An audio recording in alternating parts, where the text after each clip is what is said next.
De nouveaux panneaux de signalisation encore masqués ont fait leur apparition sur l'A15 à l'approche de Cergy-Pontoise en provenance de Paris.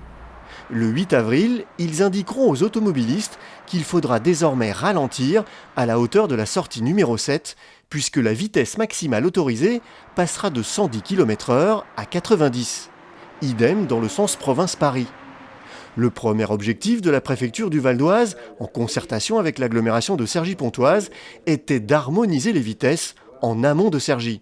L'un des tronçons aujourd'hui à 110 km/h en traversée d'agglomération est inscrit entre deux tronçons successifs à 90 km/h, ce qui n'est pas homogène, ce qui constitue une rupture, et une rupture qui, par ailleurs, s'avère dangereuse. Une zone fortement accidentogène, puisqu'entre 2010 et 2015, entre les sorties 7 et 13, la préfecture a relevé 144 accidents corporels pour un bilan humain plutôt lourd, 6 tués et 64 blessés hospitalisés.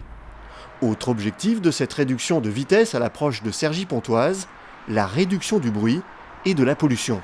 Comme dans beaucoup d'autres territoires en France, la réduction de la vitesse maximale autorisée est un des moyens de réduire ces nuisances, et le président de la communauté d'agglomération de Cergy-Pontoise, le maire de Cergy également, sont très attentifs à ce que ces réductions de bruit puissent être mises en œuvre.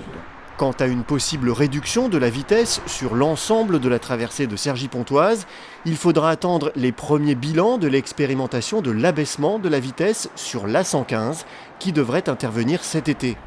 En attendant, prudence et levez le pied.